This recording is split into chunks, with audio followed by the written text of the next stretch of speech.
Hello dear student. आज के lecture में हम करने वाले हैं युगपत अवकल समीकरण के बारे में। ठीक है, युगपत अवकल समीकरण के बारे में साइमल्टेनियस डिफरेंशियल इक्वेशन है। अब ये आपका जो है वो यूनिट नंबर 2 का पार्ट 2 है। मतलब यूनिट नंबर 2 का जो अपने पास थोड़ा पोर्शन बचा हुआ था वो ये वाला पार्ट है। इसमें आपके दो टाइप के क्वेश्चन बनते हैं। जो पहला टाइप का सवाल है वो जितना इंपॉर्टेंट नहीं है जितना कि ये आपका सेकंड टाइप का जो सवाल है ना वो सबसे ज्यादा इंपॉर्टेंट है। ये साइमल्टेनियस ये जो डिफरेंशियल इक्वेशन इसको सॉल्व कैसे किया जाता है ये वेरी इंपॉर्टेंट है। ये एग्जाम में आपके आता ही आता आपको पूछेंगे एग्जामिनर में।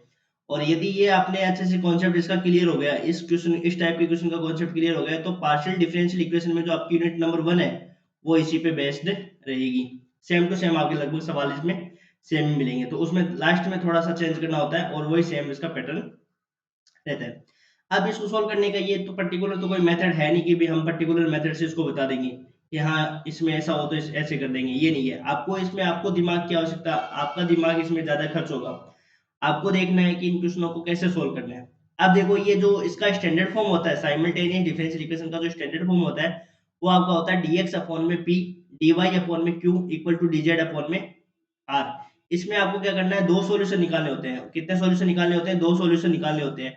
और दो सॉल्यूशन आपको कैसे भी निकाल सकते हो। जैसे मान लो प्रथम दोनों बिन ले सकते हो या अंतिम दोनों बिन लेकर ले सकते हो या फर्स्ट और थर्ड को सोल्व कर सकते हो, सेकंड फोर्थ को सोल्व, सेकंड थर्ड को सोल्व कर सकते हो। इस प्रकार आपको सॉल्यूशन करना है। तो जैसे जैसे अपन अलग अलग टाइप के क्वेश्चन करेंगे ना तब आपको आइडिया हो जाएगा कि इन क्वेश्चनों को सोल्व करने का तरीका क्या है। क्योंकि एक एक सवाल के तरीके से अपन ये नहीं बता सकते कि इसका पर्टिकुलर तरीका यही होगा। अलग अलग सवाल में अलग अलग टाइप का लगेगा। जैसे मान लो किसी में हमने प्रथम दो बिन को सोल्व कर लिया, अंतिम दो बिन ले ली, या हो सकता है कि फर्स्ट और थर्ड को लेकर हमने सोल्व कर लिया। ठीक है, या हमने क्या किया कि पहले को हमने x से मल्टीप्लाई कर दिया, दूसरे को y से मल्टीप्लाई करके, तीसरे को z से मल्टीप्लाई करके हमने ऐड कर दिया, या पहले को x से मल्टीप्लाई कर दिया, दूसरे को माइनस वाई से, तीसरे को z से रिप्लाई कर दिया, मल्टीप्लाई कर दिया। तो इस टाइप के आपको बहुत सारे सवाल मिलेंगे आपको। अब मैं अलग अलग वैरायटी के क्वेश्चन जब करवाऊंगा ना तब आपको आइडिया हो जाएगा कि इन क्वेश्चनों को अपन कैसे सोल्व करते हैं। ठीक है, ये स्टैंडर्ड फॉर्म होता है। तो अपन चलते हैं एग्जांपल नंबर 1 से स्टार्ट करते हैं। अलग अलग वैरायटी के क्वेश्चन कराऊंगा और ये आपको क्वेश्चन भी करने हैं, एक्सरसाइज के क्वेश्चन भी करने हैं आपको, और एग्जाम्पल भी आपको कंप्लीट करना है। ये पूरा चैप्टर आपको अच्छे से तैयार करना है। क्यों? क्योंकि यहाँ से एग्जाम में श्योर एक क्वेश्चन आने वाला है। और ये यदि आपने कर लिया तो same to same partial differential equation का जो यूनिट 1 है ना वो इसी पे बेस्ड है। वो आपको आ गई, ये समझ लो। ठीक है, तो देखो पहला क्वेश्चन लेते हैं अपन एग्जांपल 1। x dx अपॉन में y square z equal to dy upon में x z equal to dz upon में वाई स्क्वायर।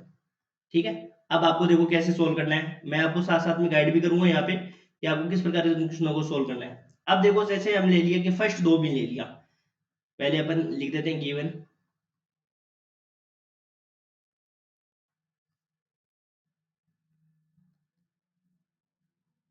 इसमें हालांकि रूल बनाए हुए हैं, आपके दो तीन रूल दे रखे हैं, उस रूल के अकॉर्डिंग भी कर सकते हो आप।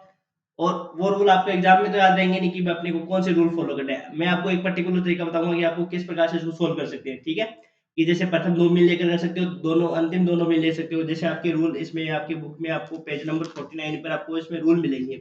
रूल 1 है, रूल 2 है, रूल 3 है। ठीक है, इस प्रकार के आपको रूल दे रखे हैं। तो रूल चाहे रूल से कर लो चाहे ऐसे कर लो, एक ही बात है। आप रूल से पर्टिकुलर इनको याद रखना पड़ेगा फिर आपको कि इनके रूल में ये फॉलो करना है रूल। मैं आपको साथ साथ में रूल बता दूंगा इसके। ठीक है, देखो जैसे मान लो अपन क्या करते हैं, प्रथम दो बिन लेते हैं। प्रथम दो बिन लेकर अपने को सिर्फ क्या निकालना है, दो सॉल्यूशन निकालने हैं। सिर्फ कितने सॉल्यूशन निकालने हैं? दो सॉल्यूशन निकालने हैं। प्रथम दो बिन लेने पर प्रथम दो बिन ले लो। देखो x d x upon y square z equal to d y upon में एक्स जेड। ठीक है, अब देखो इन दोनों को लेकर अपने को सोल्व करना है। तो जेड से जेड कैंसिल आउट हो गया, हो गया। ये एक्स के पास एक्स भेज दिया मैंने, एक्स के पास एक्स भेज दिया, एक्स स्क्वायर डीएक्स हो गया। और ये क्या हो गया, वाई स्क्वायर डी वाई हो गया। हो गया ना? अब देखो ये इंटीग्रेशन तभी हो सकता है बीडीएक्स के रिस्पेक्ट में कर सकते हैं, करना अपने को एक्स स्क्वायर के टर्म्स है तो इसका इंटीग्रेशन हो जाएगा। वाई स्क्वायर के पास वाई का पद है तो ये आप क्या कर दो, दोनों तरफ integration, integration on both side. ये ध्यान रखना पड़ेगा कि आपके पास x का टर्म्स होना चाहिए और y के पास y का टर्म होना चाहिए, तभी आप इसका इंटीग्रेशन कर सकते हो। ये नहीं हो कि x के साथ y का टर्म्स हो तो आप इंटीग्रेशन नहीं कर सकते हो। तो इंटीग्रेटिंग ऑन बोथ साइड, तो इंटीग्रेटिंग करोगे तो यहाँ पे हो जाएगा x क्यूब अपॉन में 3 equal to y cube upon में 3 प्लस c1 अपॉन में 3 ले लो। ठीक है, तो यहाँ से क्या हो जाएगा, अपने पास 3 हट जाएगा सबसे और ये आ गया अपने पास x cube minus y cube equal to c1। ये अपने को क्या मिल गया, एक सॉल्यूशन। इजी से सवाल है ये सवाल सबसे इजी सवाल है, इसमें आपका दिमाग ज्यादा यूज करना पड़ेगा। आप कैसे करते हो इन सवालों को कि प्रथम दो मिल लेने पर अपने को मिल गया कि भैया जेड से जेड कैंसिल आउट हो गया और एक्स स्क्वायर के पास एक्स का टर्म आ गया और वाई के साथ वाई का टर्म। ठीक है, अब क्या करते हैं, देखो देखो लगाओ, देखो दिमाग, इसमें वाई स्क्वायर से वाई स्क्वायर कैंसिल आउट हो जाएगा यदि मैं फर्स्ट और थर्ड लेता हूँ।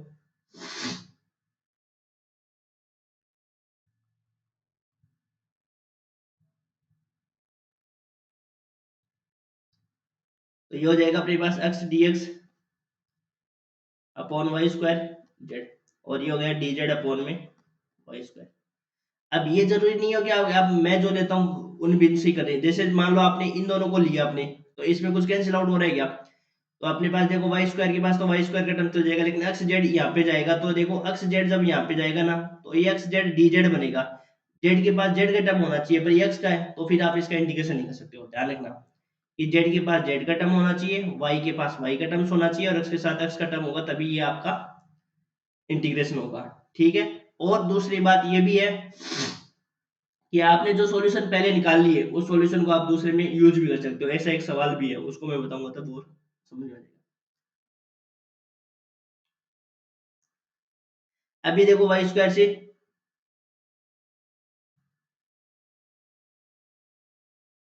X d x upon y square z, इसको सोल्व किया तो अपन ने देखो यहाँ से को वाई स्क्वायर से वाई स्क्वायर कैंसिल आउट हो गया, हो गया। अब जेड के पास जेड चला जाएगा तो ये हो गया एक्स डी एक्स और ये हो गया अपने पास Z D Z.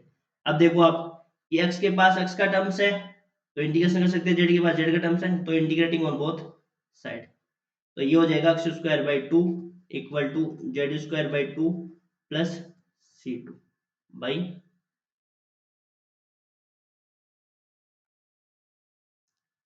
C two by two. तो ये अपने पास बन गया क्या, x square minus z square equal to c two. ये अपने पास क्या गया, दूसरा सॉल्यूशन। इस प्रकार अपने को सॉल्यूशन निकालना है बस। समीकरण एक व दो बेस्ट हल है।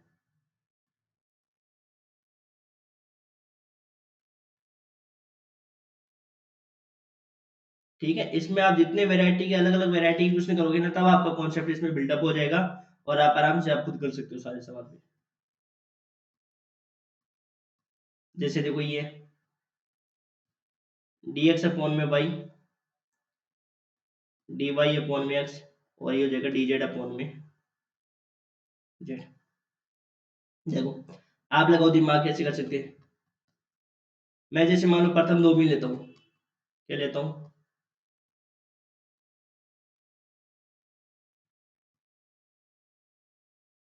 तो ये हो जाएगा डी एक्स अपॉन में वाई और डी वाई अपॉन में एक्स।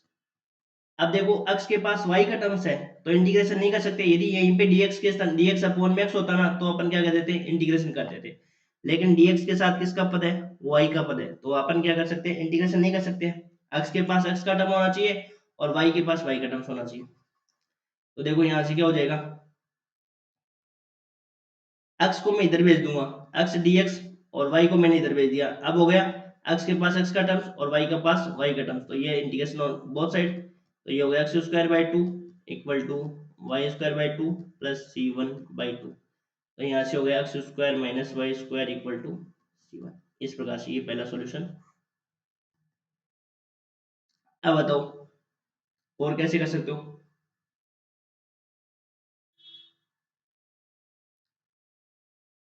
एक बात मैंने और बताया था कि आप इन सॉल्यूशन का यूज भी कर सकते हो, जो पिछले वाले सॉल्यूशन आता है ना उस सॉल्यूशन का अपन क्या कर सकते हैं, यूज भी कर सकते हैं। ठीक है, यूज करने का मतलब यहाँ से अपन यदि एक्स की वैल्यू निकालें, अब एक बार अंतिम दो मिल लो आप,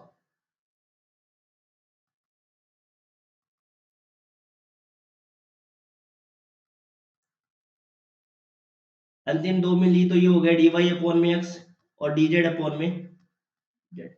अब इसके तो कोई दिक्कत नहीं है, इसका इंटीग्रेशन करेंगे तो ये तो हो जाएगा इंटीग्रेशन, डी जेड अपॉन में जेड है, या तो log जेड बन जाएगा, कोई दिक्कत नहीं है, इसका इंटीग्रेशन तो आराम से हो जाएगा। लेकिन dy के पास x का टर्म्स है, तो dy के पास यदि x का टर्म्स है तो इसका इंटीग्रेशन नहीं हो सकता। इसके लिए अपन क्या करेंगे बताओ, यदि अपन यहाँ से ऐसे करें, एक चीज कर सकते हैं क्या, वो ये कर सकते हैं कि यदि अपने पास क्या करें, y के पास यदि y के टर्म्स आ जाए, y के पास क्या आ जाए, y के टर्म्स आ जाए, तो ये चीज हो सकती है। और y के पास y का टर्म्स कैसे आ सकता है, यहाँ से मैं यदि x की वैल्यू निकाल लूं, x की वैल्यू निकाल लूं, तो यहाँ से एक्स स्क्वायर इक्वल टू क्या हो गया, Y square plus c one, और यहाँ से x की वैल्यू क्या हो जाएगी अपने पास, under root of y square plus c one, और ये वैल्यू उठा के क्या रख दूं मैं यहाँ पे, under root of y square plus c one, और ये हो जाएगा डी जेड अपॉन में।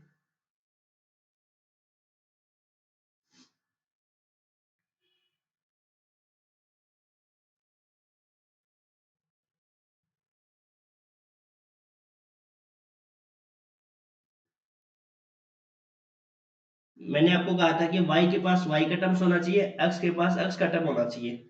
और मैं ये नहीं कहता हूँ कि मैं सॉल्यूशन कराता हूँ उसी सॉल्यूशन से कर सकते हो, आप भी अपने अनुसार ट्राई कर सकते हो, निकाल सकते हो सॉल्यूशन।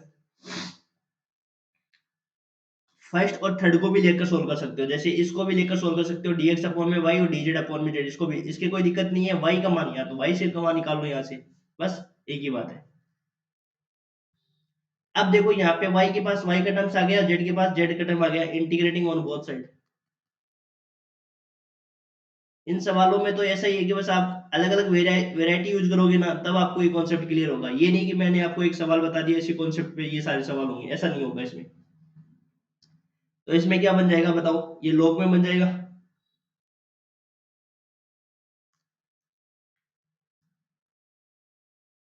ए स्क्वायर प्लस एक्स स्क्वायर क्या होता है इंटीग्रेशन,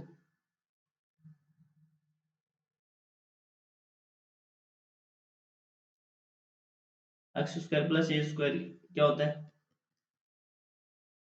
यही होता है log x plus under root of x square plus a square.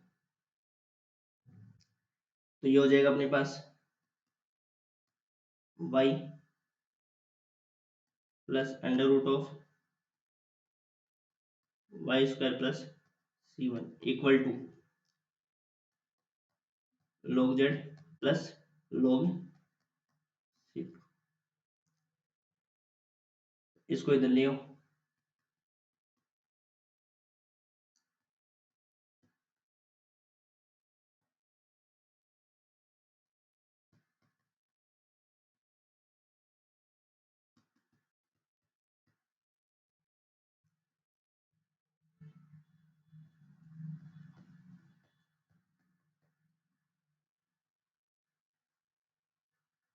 ये इधर आगे ऐसे हो गया, ये log सी टू, log से log cancel out, anti log लेकर सोल्व करते हैं वैसे तो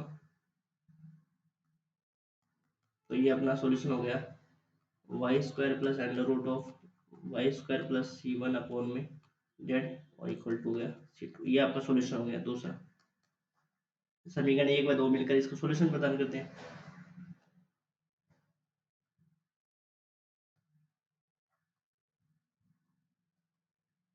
ठीक है, अब एक दो क्वेश्चन अपन एक्सरसाइज की लेते हैं।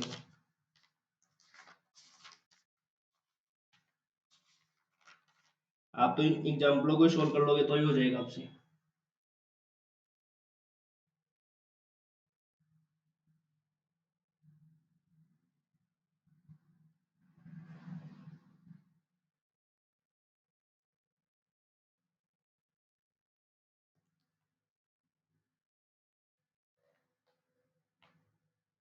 जैसे आप एक्सरसाइज के क्वेश्चन में आप कौन सा सवाल कर सकते हो, आप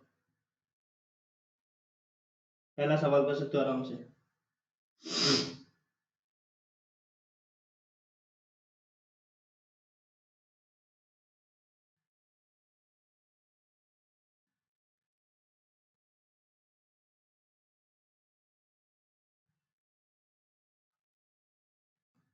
पहला एक्सरसाइज का भी कर सकते हो, दूसरा भी कर सकते हो।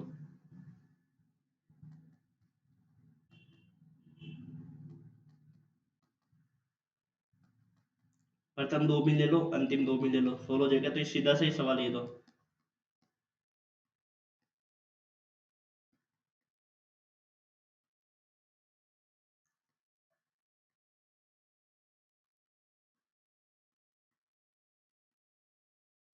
ये तो log x हो जाएगा और ये log y और plus log c1 x upon y equal to क्या हो गया c1। पहला सॉल्यूशन। अंतिम दो भी ले लो।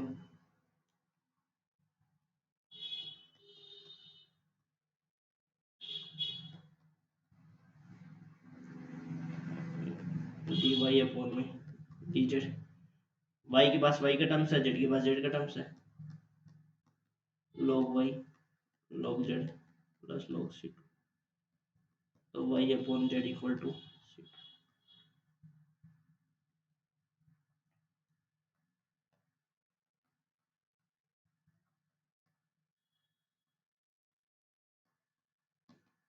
अब इस तरह ये हो गया। ठीक है, ये सवाल आपको होमवर्क में करना है। एक सवाल देता हूँ मैं आपको, वो आपको होमवर्क में करना है। आप कर सकते हो सवाल इसको। क्वेश्चन संख्या 2 है, d x upon y z equal to d y upon में जेड एक्स और डी जेड अपॉन में डी एक्स वाई। कर सकते हो ऐसे। कैसे? इसको दो बिन, प्रथम दो बिन लीजिए, जैसे मान लो तो जेड से जेड कैंसिल हो गया, एक्स के पास एक्स का वैल्यू दो। देखो मैं ही करा देता हूँ इसको सॉल्यूशन।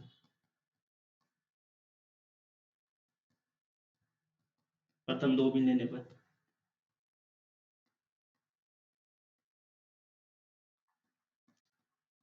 ये देखो सारे सवाल है ना, इजी से सवाल है ये। जेड से जेड कैंसिल आउट हो गया, एक्स के पास एक्स का, एक्स के पास वाई का टर्म्स है और वाई के पास एक्स का टर्म्स है, यदि क्रॉस मल्टीप्लाई कर दिया तो क्या हो जाएगा ये x d x y d y, integrating on both side तो ये हो जाएगा x square by two equal to y square by two plus c one by two, तो ये हो जाएगा x square minus y square c one. अब अंतिम दो बिन लोगे क्या? अंतिम दो बिन ले, जैसे मान लो अपन, तो एक्स एक्स कैंसिल हो जाएगा, वाई के पास वाई का आ जाएगा।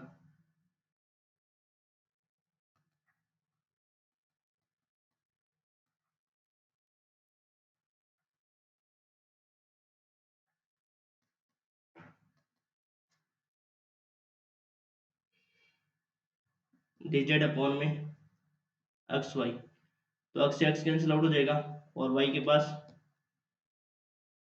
वाई के टर्म्स,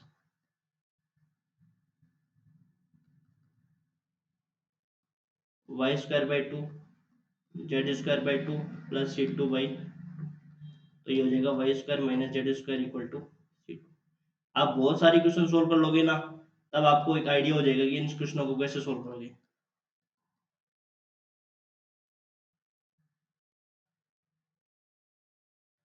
ठीक है, ये हमने क्वेश्चन 4 कर लिया। अब आगे बढ़ते हैं और अलग टाइप के सवाल करने के लिए।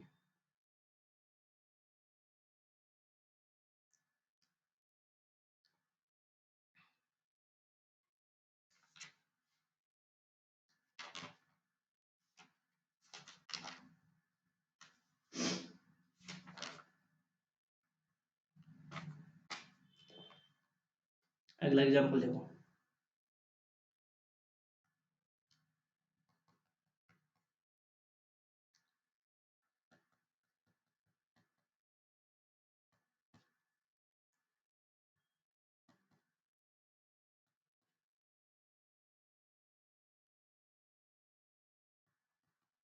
वैसे आपको एक्सरसाइज के सवाल और ये सारी एग्जाम्पल आपको मैंने पीडीएफ भेज रखी है, उस पीडीएफ में देखकर आप खुद भी ट्राई करना दो चार सवाल।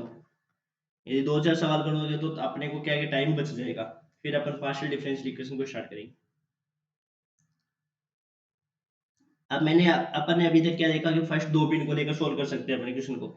एक ये देखा है हमने कि लास्ट जो अपन ने सॉल्यूशन लिया है उन सॉल्यूशन का भी अपन क्या कर सकते हैं, आगे यदि कहीं काम आ रहा है तो आप उसको काम में ले सकते हो। ठीक है, ये देख लिया हमने। अब देखो इसको, ये तो इजी सा ही सवाल है। कैसे? देखो प्रथम दो बिन ले लो, एक सॉल्यूशन तो आराम से निकल जाएगा प्रथम दो बिन लेने पर।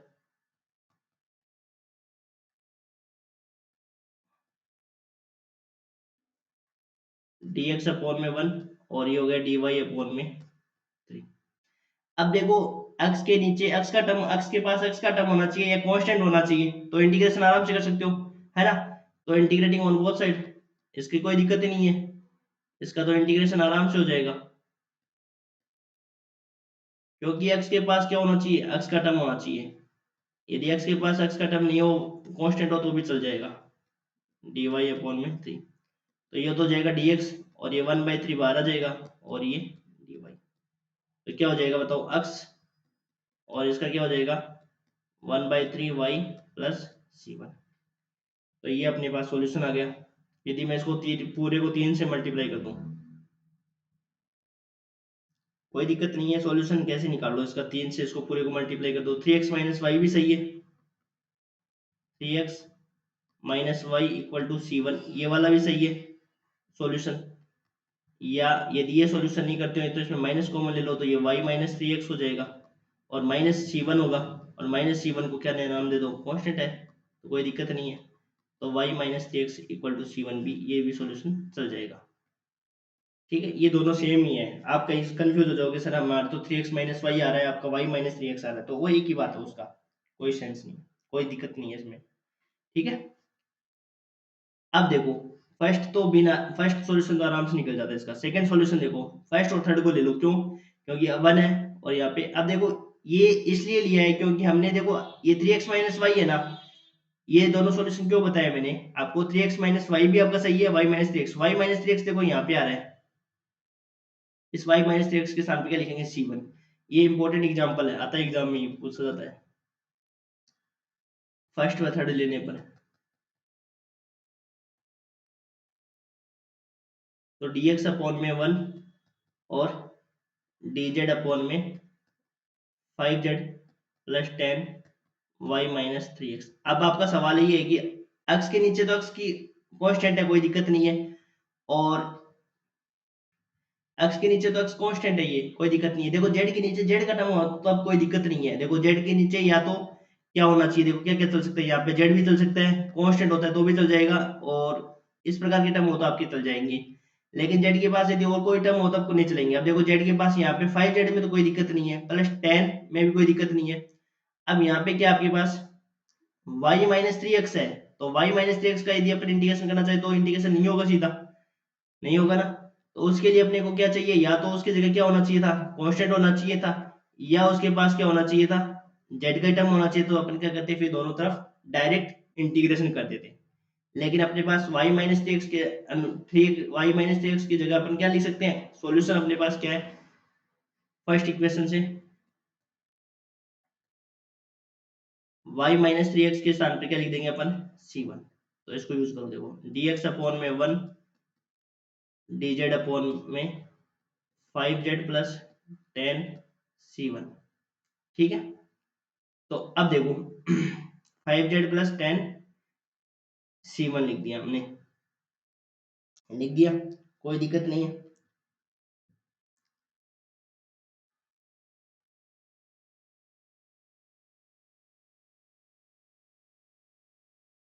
इसको दोनों तरफ इंटीग्रेशन तो हो जाएगा, ये कोई दिक्कत नहीं।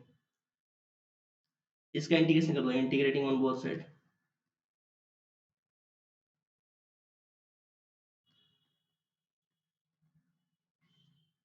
Integrating on both side.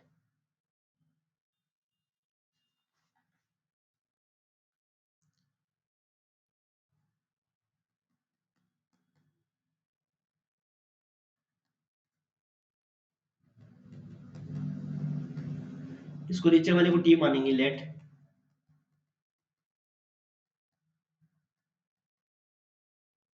T. ठीक है, टी मान लिया हमने। तो ये हो गया 5, ये dz, इसका डिफरेंशिएशन 0 हो गया, ये dt हो गया, dz इक्वल टू क्या आ गया अपने पास, dt अपॉन में, तो ये हो जाएगा dx अपॉन में 1, और ये हो गया अपने पास 1/5, और ये dt अपॉन में t। ठीक है, तो ये तो हो गया dx का, तो क्या हो गया x 1/5 log t, log t के स्थान पर हमने क्या माना था, t के स्थान पर 5z प्लस 10 c1। वापस वैल्यू रख देंगे बाद में अपन, 10 c1 प्लस c2, यहाँ तक कोई दिक्कत नहीं है। log c2 मान लेते हैं क्योंकि log का टर्म है ना, इस वजह से log C2, ठीक है।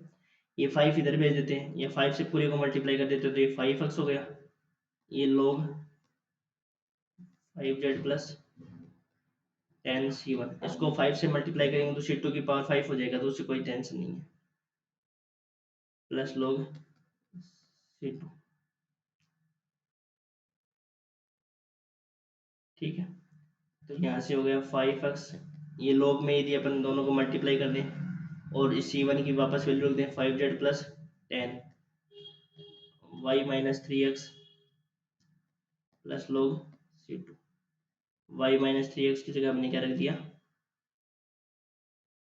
C1 की जगह हमने क्या रख दिया, y माइनस 3x रख दिया, तो ये हो गया 5x, log है, log mn हो जाएगा दोनों का, 5z plus 10 y minus 3x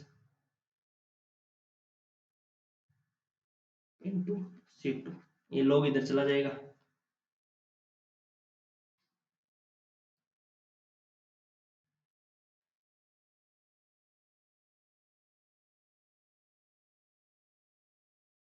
ये हो जाएगा e की पावर 5x, log हट जाएगा,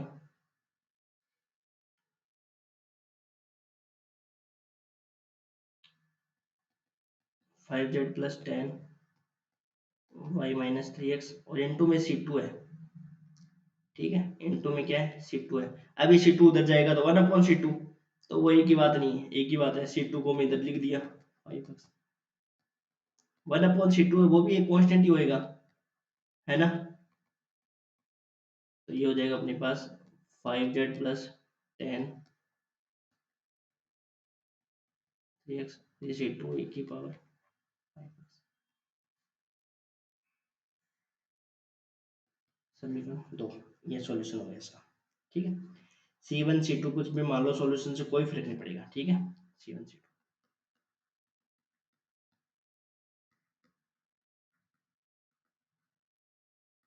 अब स्टार्ट है, ठीक है। अब देखो एक नया टाइप का सीखते हैं अपन,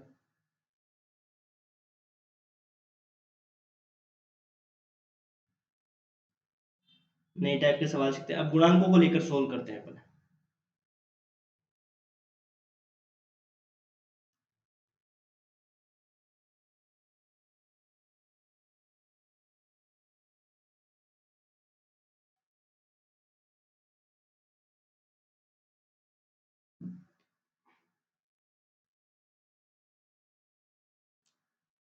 अब गुणांकों को लेकर अपन सोल्व करते हैं,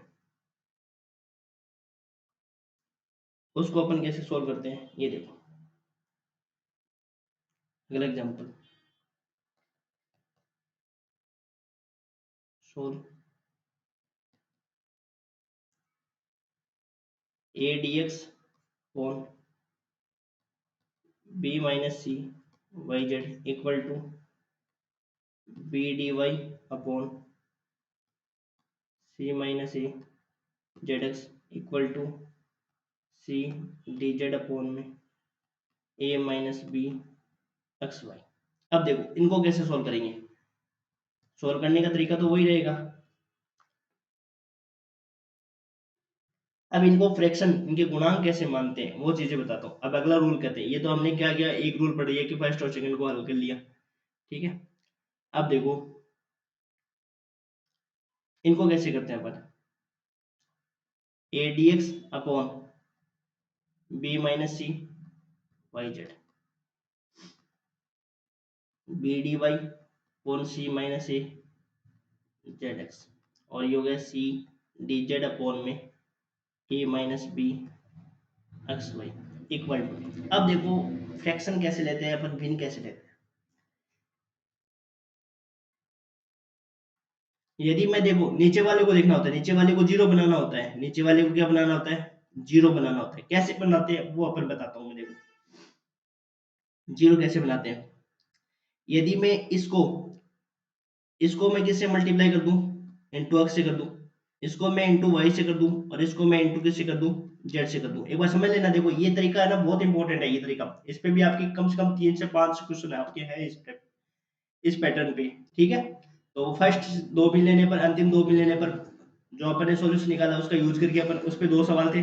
अब इस पे आपके कम से कम 5 से 7 सवाल मिलेंगे, ये टाइप आपको समझ में आ गया तो देखो। अब मैं क्या आप कहोगे सर x से क्यों मल्टीप्लाई किया, देखो मेरे को यहाँ दिखाई दे रहा है yz तो मेरे पास है, x से मल्टीप्लाई कर दूं, और यहाँ पे zx है तो y से मल्टीप्लाई कर दूं इसको, ये तो तीनों में x y z तो कॉमन आ गया, और मैं फिर इनको सबको क्या कर रहा हूँ, ऐड कर रहा हूँ, इन सबको क्या कर रहा हूँ, नीचे वालों को ऐड कर रहा हूँ सिर्फ।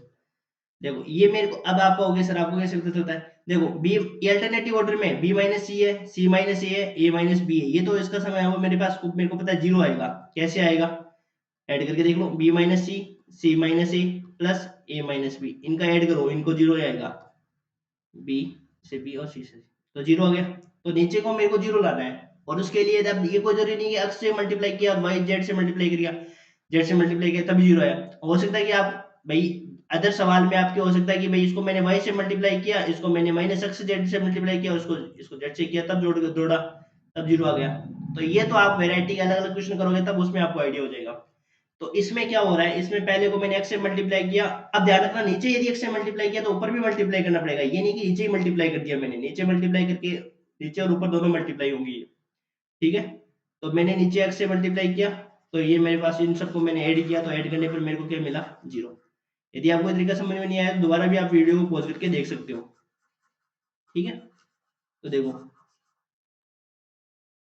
तो मैंने क्या किया, मल्टीप्लाई कर दिया, ऊपर भी x से मल्टीप्लाई कर दिया पहले टर्म्स को, दूसरे को किससे कर दिया, y से मल्टीप्लाई कर दिया, और तीसरे को मैंने किससे कर दिया, z से मल्टीप्लाई कर दिया, और नीचे क्या कर दिया, देखो नीचे x से मल्टीप्लाई किया, तो ये बना मेरे पास x y z सब में आ गया।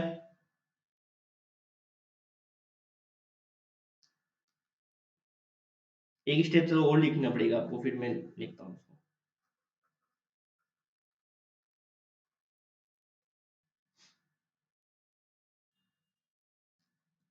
एक्स वाई जेड को गुणांक लेने पर, एक्स वाई जेड को गुणांक लिखने पर, जब अपन ऐसे करते हैं ना एक्स से मल्टीप्लाई ये सब, तो लिखते हैं एक्स वाई जेड को गुणांक लेने पर,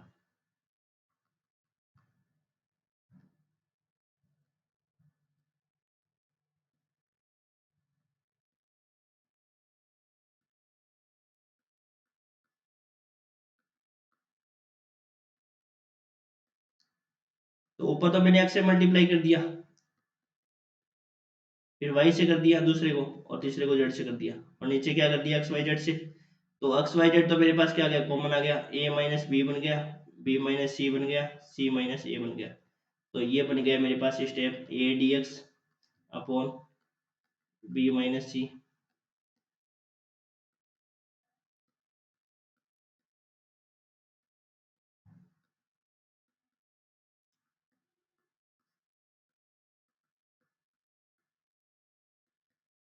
तो ये हो गया a x d x plus,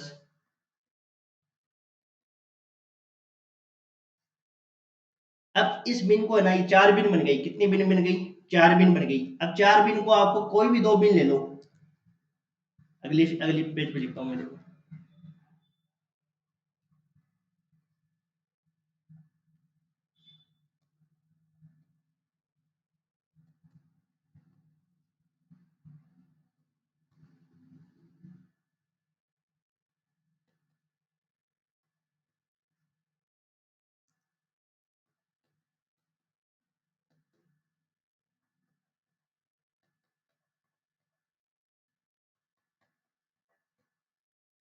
अब किसी भी 2 बिनों को ले लो, अब किन्हीं भी दो को ले लो, किन्हीं भी 2 बिनों को ले लो, इन दो को ले लो चाहे किन्हीं दो को ले लो,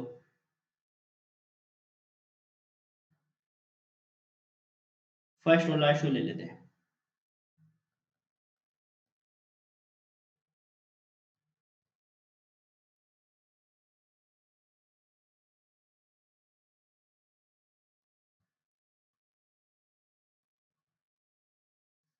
ले लिया, क्योंकि मुझे पता है कि कोई मतलब नहीं है, लोगे तो भी अपने को देखो यहाँ से क्या पता चल रहा है, यदि लेंगे तो भी क्या होगा, इसको मैं जीरो से मल्टीप्लाई कर दूंगा तो पूरा जीरो हो जाएगा ना, तो ये हो जाएगा ए x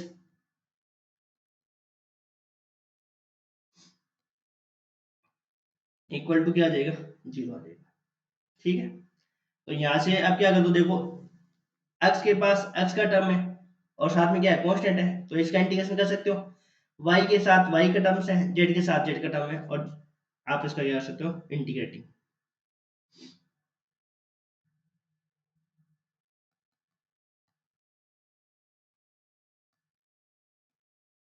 integrating on both side करो, देखो ए बाहर एक्स डी एक्स का हो जाएगा, बी बाहर वाई डी वाई,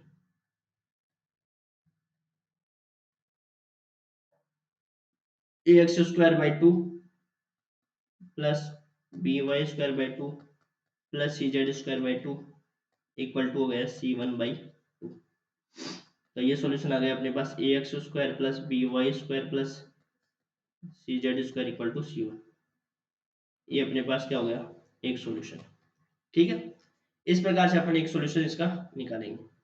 अब अपन फ्रैक्शन चेंज कर सकते हो, मीन चेंज कर सकते हो, कैसे, देखो मैंने आपकी बार तो क्या किया, एक्स से मल्टीप्लाई कर दिया, इसको वाई से मल्टीप्लाई कर दिया, इसको जेड से मल्टीप्लाई कर दिया।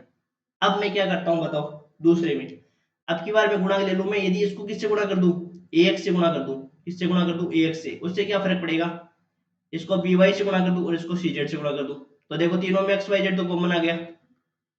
ये ज्यादातर ये सवाल इंपॉर्टेंट सवाल है, ये सवाल ऐसे सवाल एग्जाम में पूछते हैं, और इनका ये तरीका होता है, एक बार एक्स से मल्टीप्लाई करके देख लो, वाई जेड से एक्स, इसको पहले को एक्स से, फिर दूसरे को वाई से, तीसरे को जेड से, नीचे वाले को जीरो बनाना होता है। ठीक है, तो इसमें एक्स वाई जेड आ गया, तो यहाँ से तो देखो हो जाएगा a b minus a c plus b c minus b a, और ये हो जाएगा सी ए माइनस बी सी। तो देखो बी सी से बी सी कैंसिल आउट, सी ए से सी ए कैंसिल आउट, ए बी से ए बी कैंसिल आउट, तो ये जीरो बनेगा। तो अब की बार किससे मल्टीप्लाई करेंगे इसको, ए एक्स बी वाई और सी जेड से मल्टीप्लाई करेंगे, तो वही नीचे जीरो बन जाएगा, सेम सेम टू, फिर दोबारा इंटीग्रेशन कर देंगे इसका।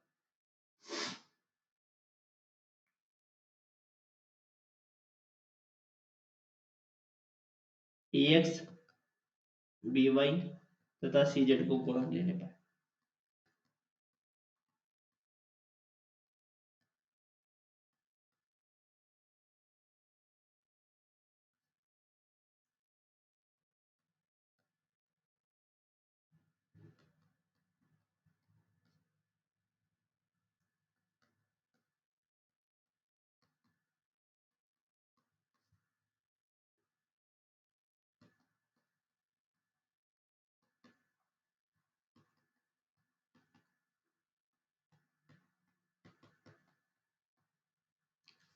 अब वही एक्स वाई जेड सबसे कॉमन आ गया,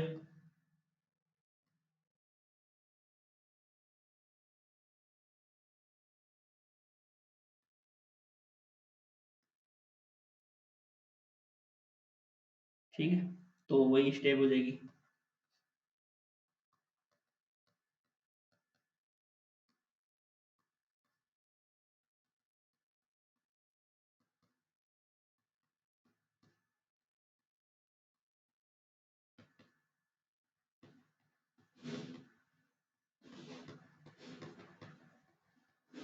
नीचे जीरो बन जाएगा। अब इसको किसी के साथ ले लो, आना तो यही है,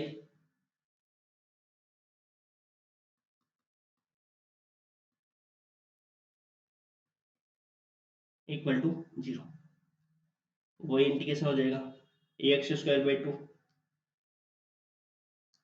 अब की वजह को ये गुणा है ना,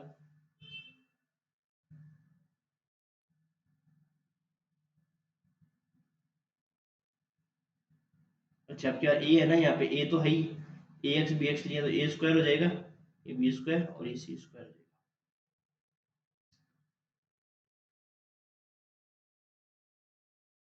ये तो पहले से ही है ना, इसलिए ए और ले लिया तो ये होगा ए स्क्वायर,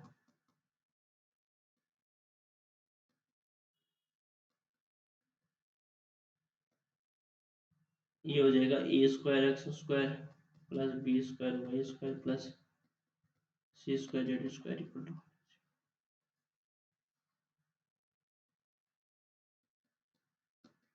एक में दो, अब एक्स्ट्रा। अब आगे वाले लेक्चर में अपन करेंगे, दो चार सवाल और करेंगे और फिर इस प्रकार से आपको कंप्लीट करवा देंगे। ठीक है, थैंक यू।